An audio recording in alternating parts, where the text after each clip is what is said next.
Okay, we are going to hop to our next speaker. Um, we have Bernadette Carriere, Director of Thrive Business at Thrive NOLA.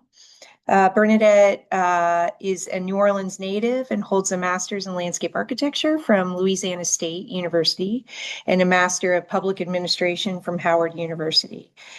Her work spans urban design, environmental policy, and sustainable community planning with a focus on preserving historic and cultural resources and advancing equitable development. At Thrive NOLA, she strengthens small business capacity by supporting their development as prime contractors and subcontractors for local, state, and federal procurement opportunities. She also advances policy initiatives focused on creating more accessible government procurement processes for small and minority-owned businesses. Prior to Thrive, Bernadette led disaster resilience and recovery policy efforts across Louisiana at the Center for Sustainable Engagement and Development and served as director at the South Washington Collaborative, where she oversaw community-based programs focused on housing, education, and family stability. Welcome, Bernadette. Thank you so much for joining us, and I'm going to share your presentation. So give me 1 second. All right. Can everybody see that? All right. Take it away, Bernadette. Thank you for being here. Hi, thank you, Gretchen. Thank you, everyone, for having me. It's good to be amongst great company. As Gretchen mentioned, I am Bernadette Carriere. I am a native of New Orleans, and I think it's important to say that just because New Orleans is changing drastically post Hurricane Katrina. And, I think the driver that brought so many people here was the people, and we're losing that culture at an exponential rate. And it's because it's not affordable anymore for several reasons, to include housing costs, rising housing costs due to energy, insurance, and all that stuff. So, I am here because of the love that I have for New Orleans, and there isn't a greater place for me to be. So I just wanted to say that. Next slide, please, Gretchen. So Thrive.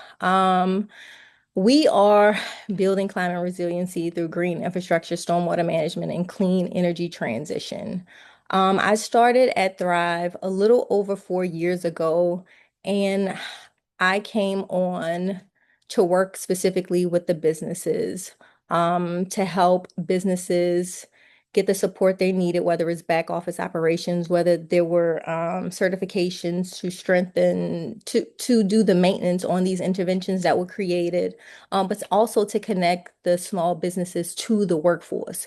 Um, a lot of times we had these businesses who were capable of doing the work, but they didn't have the support that they needed in workforce, and they didn't have the time to train them themselves. So, we at Thrive, we thought that would be a good place to we would be a good place to connect the businesses with the workforce. And we started off in green infrastructure, stormwater management. And on this picture, you can see like this the picture on the far left, we started digging, and the space was still flooding. But after we installed the intervention, there was no more flooding on this person's property. But that is where we started. We started in green infrastructure, stormwater management, just because we are below sea level, and we needed to mitigate the flooding. Whether that was residential or commercial. We needed a workforce to do the work, but we needed to, post Hurricane Katrina, we needed to do the work ourselves. The intent was to train as many people, even if they were just regular residents. Hey, are you interested in doing this work? Come on in. We're gonna, provide a stipend, but we're gonna train you to do this work. And coincidentally, people were adverse to trees because of the damage that the trees caused post Katrina, right? but we do know that trees kind of, help mitigate those costs of energy too. They provide shading and help cool, the heat island effect that we experience here in New Orleans, especially with the lack of trees. And so, just educating folks on that. So, even though we started in green infrastructure, we're transitioning into clean energy, they overlap and they intersect. And so I just want to point that out. Next slide, Gretchen, please. So, New Orleans. So, Thrive, we are committed to economic opportunity, climate resiliency, environmental justice, workforce development, and community stability.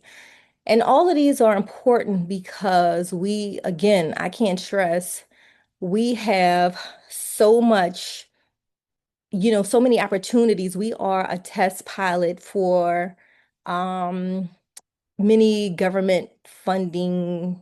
And the problem is usually when it comes down to execute the work, we're told, oh, we don't have qualified individuals to do the work, or people aren't interested. And that's not true. There are several nonprofits, there are several agencies that are doing the work, whether it's, whatever sector there is, we are doing the work. And it is based around climate resiliency. But what we're finding is that even though there is preparation in these, workforce areas, it doesn't always meet opportunity. And that is one of I think the barriers that we're facing, you know, we're getting funding to train these individuals, or, we're being told, oh, there's federal funding for this, and then it's getting pulled back. People don't believe that climate change is an issue or that it's a big factor. And so it is causing a problem. And how it's affecting community, I believe, is that um they're discouraged, right? So they're being trained in these spaces, but it's like, well, where's the work, or why isn't it going to us? And so how Thrive has, stepped in, we are moving into social enterprise, and I'll get more into that later. But the core areas of impact where we're operating is in weatherization, stormwater management training, the green infrastructure implementation, the solar and renewable energy transition, small business development, and community engagement.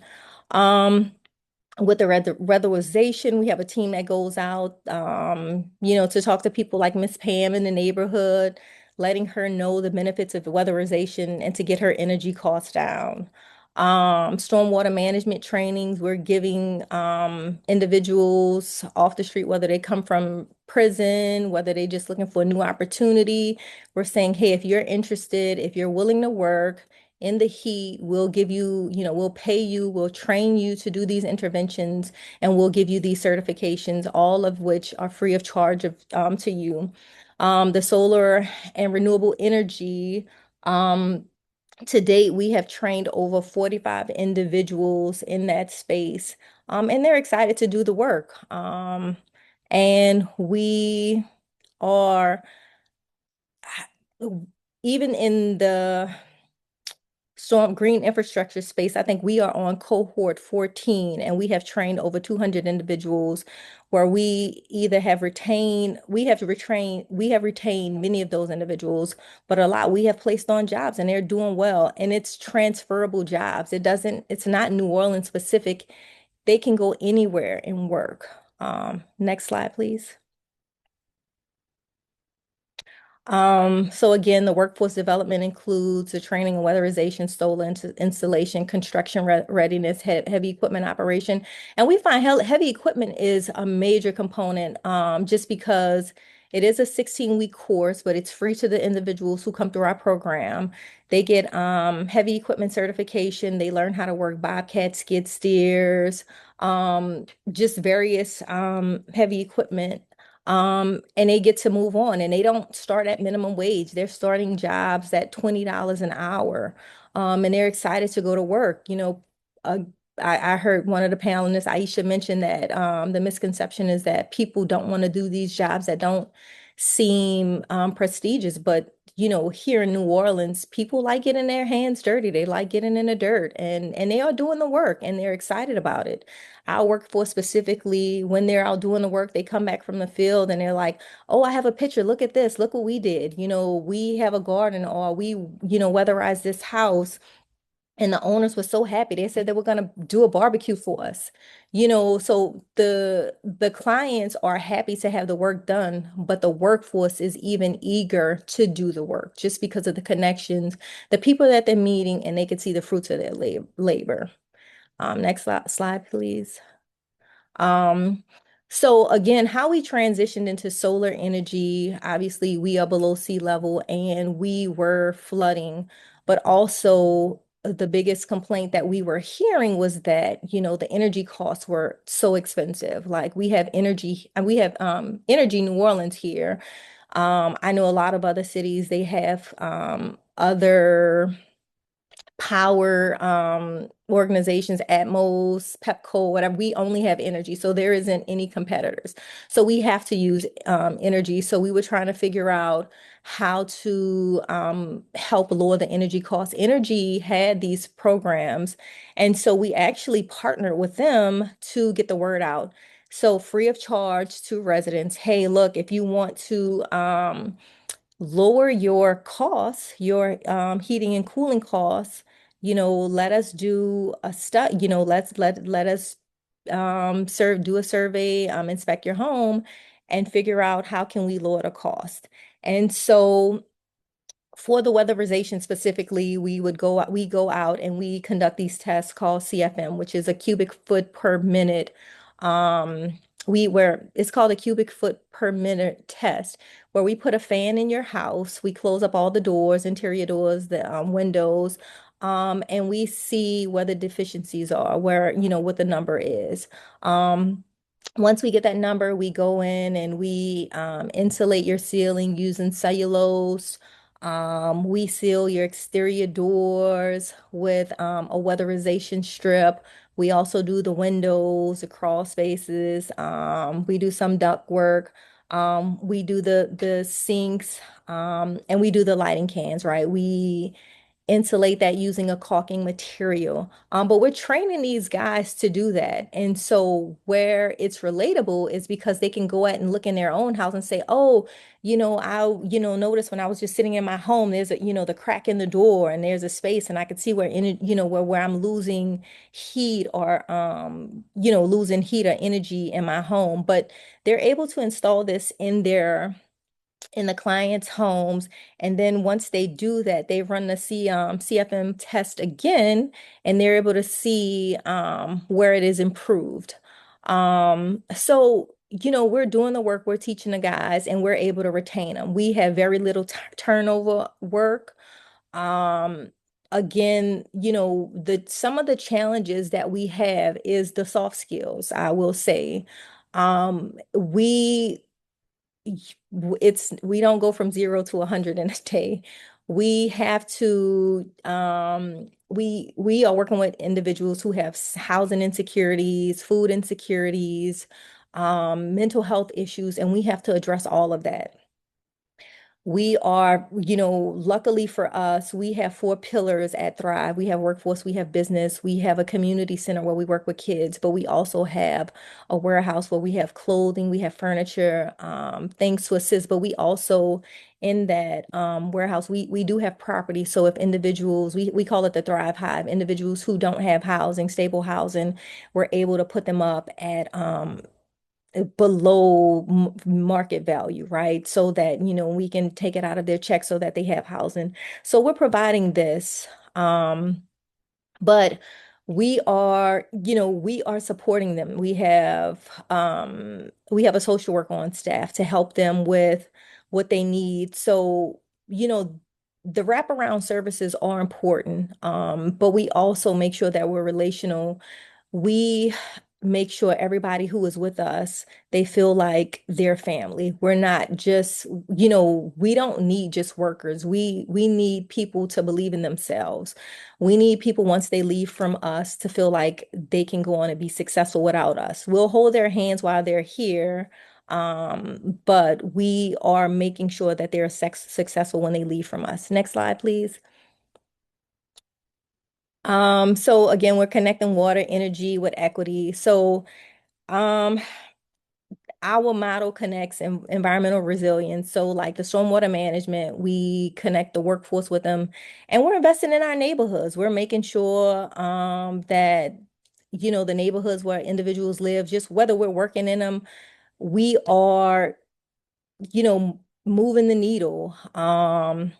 We partner with, oh, well, I'll talk about partners quick. I don't know how much time I have, but some of the partners that we have Tulane, we have Howard University comes yearly and help cleans the storm drains, just letting them know what that looks like, how important that is for some, for a city like New Orleans that floods, that we're below sea level. When those drains are clogged, it matters. So, why it's important to keep those drains cleaned.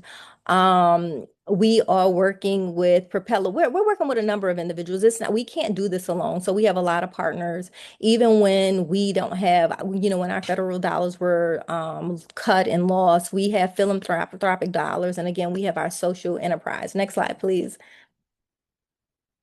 And so our community impact, we're training residents, we're getting certifications. People are getting certifications in weatherization, stormwater management, clean water certifications. We're diverting stormwater.